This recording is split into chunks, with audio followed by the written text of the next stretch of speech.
श्री शिवाय नमस्तुभ्यं। ध्यान से एकादशी है। स्कंद पुराण यहां तक कहती है कि इस कथा के चरित्र को जो श्रवण कर लेता है उसको 26 एकादशी करना भी नहीं पड़ती। इस एकादशी की केवल ये कथा सुनकर ही वो तर जाता है।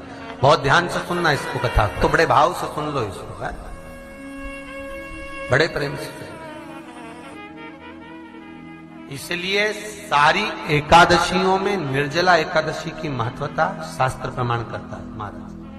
निर्जला एकादशी का उद्यापन जो करा जाता है, उसका उद्यापन और प्रदोष का जो उद्यापन करा जाता है, इन दोनों का क्रम लगभग एक जैसा ही। तो निर्जला पहुंची है और निर्जला ने जाकर भगवान नारायण से निवेदन करा। भगवान विष्णु ने पूछा, क्या बात है निर्जला, आज तुम खेलती हुई यहां पर आकर खड़ी हो गई, क्या हुआ क्या है? क्या तुमको गौलोक धाम में आनंद की अनुभूति नहीं हो रही जो तुम वैकुंठ में आई हो? निर्जला घूमती घूमती भगवान के सम्मुख में पहुंच गई। भगवान ने पूछ रहे हैं, बार बार पूछा, निर्जला हुआ क्या तुमको?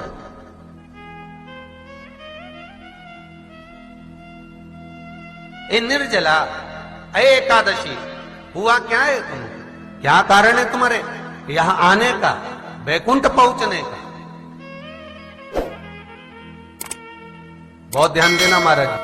शास्त्र कहता है सोमवार, मंगलवार, बुधवार, गुरुवार, शुक्रवार, शनिवार, ये देवता वो देवता सबके व्रत कर लो, सारे व्रत कर लो, पर ये व्रत आपको परमात्मा के धाम तक लेकर नहीं जा सकते, क्योंकि इनका जो पुण्य है वो मृत्यु लोक में आप थोड़ा सा भी व्रत करते हैं तो पुण्य समाप्त हो जाता है।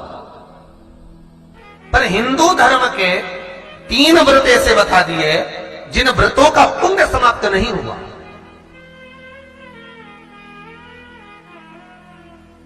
हिंदू धर्म के 3 व्रत ऐसे हो गए जिनका पुण्य समाप्त नहीं हुआ महाराज। क्यों? जिनका पुण्य प्रबलता में बढ़ता गया। पहले नंबर पर एकादशी, दूसरे नंबर पर प्रदोष और तीसरे नंबर पर शिवरात्रि। एकादशी भी 26 है तो प्रदोष भी जम के बोलते जाओ 26 है। शिवरात्रि केवल 12, केवल 12, और अगर अधिक मास की पड़ जावे तो ये 13, पर अधिक की आय सो 13 है। तो यहां शास्त्र कह रहा है कि 3 व्रत हमारे यहां जिनका पुण्य समाप्त नहीं हुआ, जिनका पुण्य प्रबल हुआ, बड़ा। इसलिए आज भी माता एकादशी का व्रत करती है। और एकादशी का व्रत कर कर अगर कोई जीवात्मा को देते हैं, कोई मर भी गया तो उसको एकादशी का दान देते हैं। एकादशी का उसको दान दिया है। महाराज निर्जला खड़ी है, पूछा क्यों आई हो, क्या कारण? निर्जला आई तब लक्ष्मी मैया उठकर निर्जला के करीब में गई। निर्जला बहुत सरल थी निर्जला। कहते हैं कामा एकादशी सबसे लंबी है। कौन सी एकादशी? कामा। फिर मोक्षदा उससे नीची है महाराज। और निर्जला जो है बिल्कुल छोटा स्वरूप है। निर्जला का मतलब देखा जाए तो केवल 2 चोटी करी हुई है।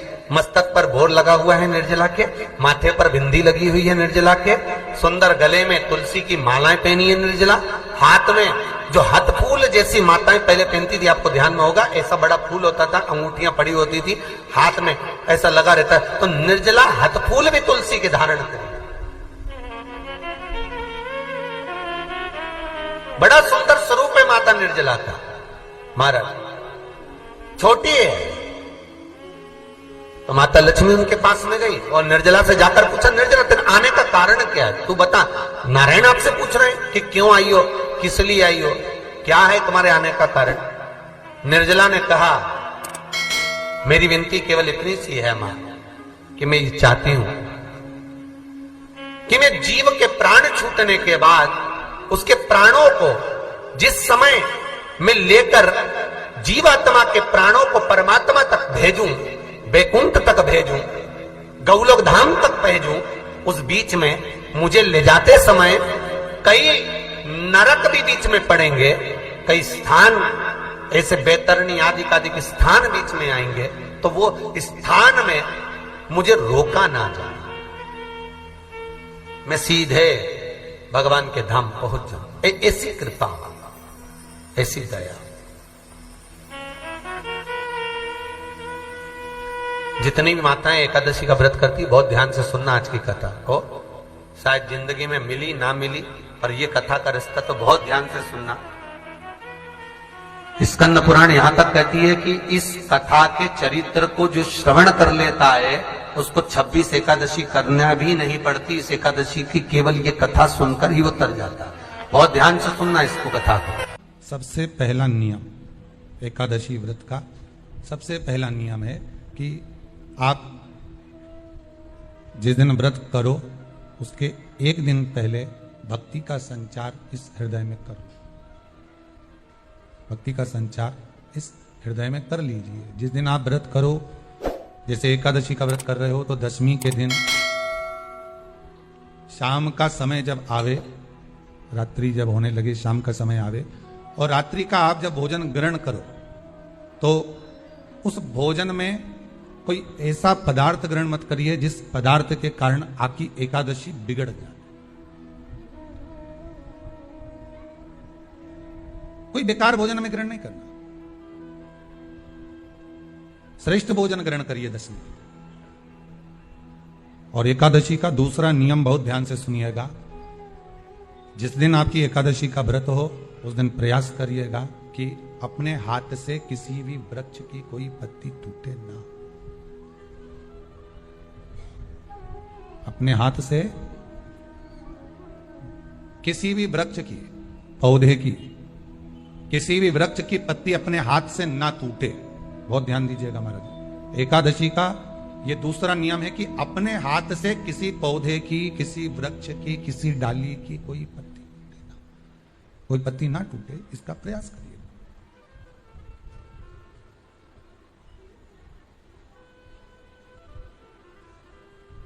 कितना सुंदर व्याख्यान कहा है, कितना सुंदर वर्णन है महाराज कि मात्र एकादशी का व्रत कर लेने पर, मात्र एकादशी का व्रत कर लेने पर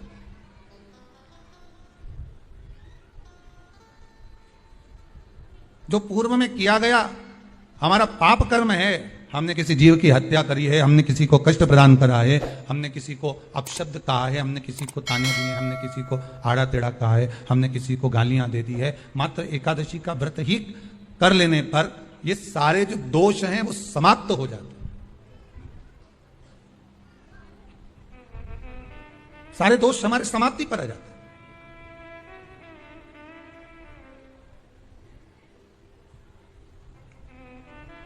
अब एक विचार करिएगा थोड़ा सा अपने मन में, अपने चित्त में, अपनी वृत्ति में एक बात उतारिएगा।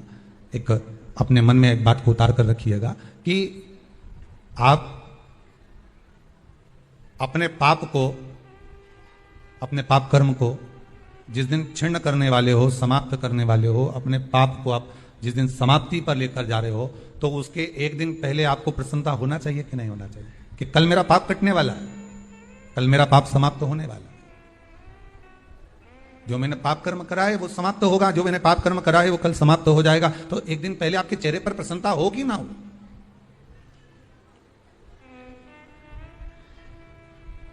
और चेहरे पर वो प्रसन्नता आपके आना चाहिए कि कल मेरा एकादशी का व्रत है, आज दशमी है, कल एकादशी का व्रत है, तो कल मेरी जब एकादशी का व्रत रहेगा तो मेरा ना जाने कितना कितना पाप, कितना असत्य, कितना कितना झूठ, कितना कितना प्रपंच वो समाप्त हो जाएगा। इसमें मुझे प्रसन्नता हो, इसमें मुझे आनंद था।